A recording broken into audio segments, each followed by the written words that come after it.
Happy Easter. It is Easter Day, and here we are in Sacred Trinity Church. If you remember, last year we weren't even allowed into church to film, let alone to have services. And today we've had an 8 o'clock service in church, and we have a 5:30 service in church. We are back in church, and things are looking up. Things are improving. If you remember last year, we weren't allowed into church. And this year, well, when we went into the latest lockdown, things were pretty grim. We were all pretty fed up. It was still dark, it was winter, it was grim.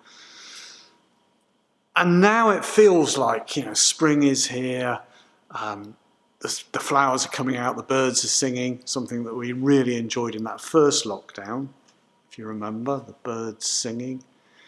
We've had sunshine, warm days even, and things perhaps are looking up. And we're celebrating Easter today.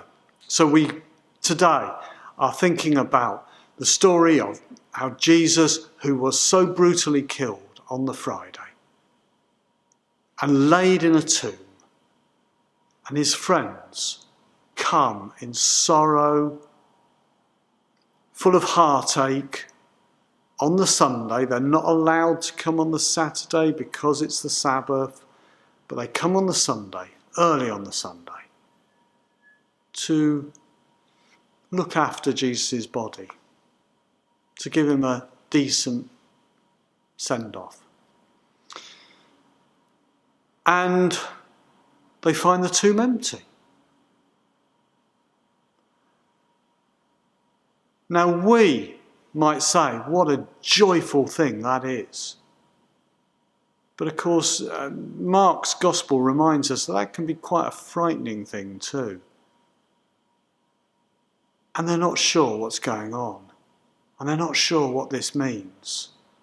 And they're worried and frightened. Now this week I've been having some problems with my rubbish. With the rubbish at church, actually. We have bins at church, we put them out. They're usually emptied. If they're not emptied, and that sometimes does happen, I have a man at the council I can ring and hopefully get them to come back and sort the bins out. And of course, during the last year, really, we've been out of routine. We haven't been at church as much. We haven't had as many events. We haven't been putting the bins out very regularly. So last week I put the bins out and they weren't emptied, and I've rung up and they will get emptied, and I'm now finding that some of the locals have been putting their rubbish in our bins, and the bins are overflowing, and I had to sort out the bins, I had to sort through them, put the right stuff in the right bin, and the bins are all out there waiting to be emptied. You'll have to ask me whether they get emptied, because I've been assured they will be. Let's see. This reminds me, though, of a time when I was a curate in Manchester. And one of the members of the congregation, Nellie, who was perhaps, I thought of as an old woman. She probably wasn't a great deal older than I am now, but she was an older member of the congregation, and I was a young curate. And she was a regular at church, and she'd be there each week. And I would chat to her, and we, got on well. But I noticed that over a period of 2 or 3 weeks, I noticed that she was seeming a bit down. She wasn't her usual chirpy self. And this went on actually for a little while. But she wasn't saying anything, but just didn't seem right. And so on one occasion I sat down with her. I said, "Look, you really don't seem your usual self. Are you okay?" She said, "I've got a problem. Something worrying me. Wonder what it could be. It's my rubbish. I can't get it in the chute." Now, she lived in the tower block that was kind of next to where I lived. Council tower block. She lived on the 8th floor or something. And in the council tower blocks, what they had was a chute to put your rubbish in. So you would go out onto the landing where the lifts were, and there's a hatch that you pull down, and you put your bag of rubbish in there, and you close the hatch, and down the rubbish falls into the big bin at the bottom. And she's saying to me, I just haven't been able to get the rubbish in the chute, and it's all in my hallway, and I don't know what to do with it. So I'm like, okay, let me come round and have a look. I'll see what I can do. See if I can give you a hand. So when I went round there, she lets me in, and there in the hallway, as she'd described it, is a pile of black bags. A big pile of black bags, and they've been sat there for a while, they're not smelling good, and it's really quite unpleasant. So I'm able to say, okay, I'm because I'm a bit younger and fitter, and perhaps a bit more determined, I say to her, okay, let me have a go. And I take the first black bag, and it won't fit easily into the chute.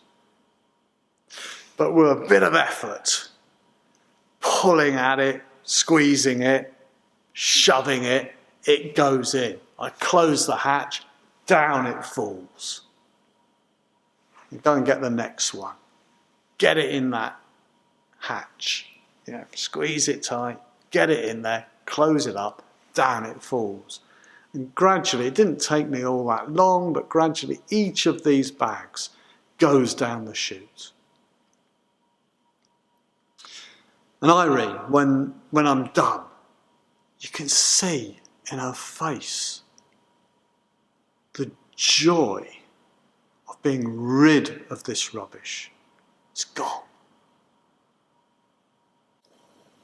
And I wonder if we in our lives sometimes find that the rubbish has piled up, is taking over, is dominating our thinking and our thoughts, is festering the rubbish in our lives.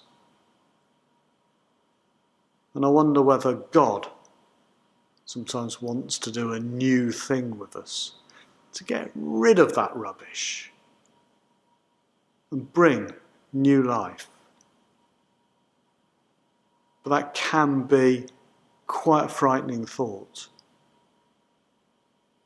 because sometimes we just get used to it, and we need to make a fresh start. Easter is about quite a dramatic fresh start.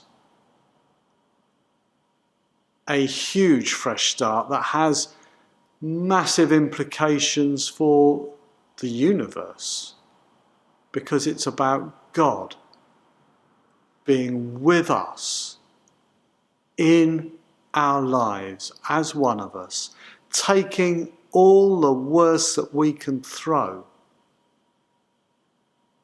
at someone, taking it all, taking death itself and overcoming it.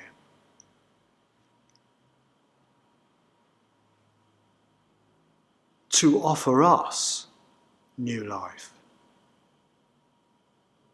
And if God's doing that for us, let's overcome our fears and find what new things God might be calling us to.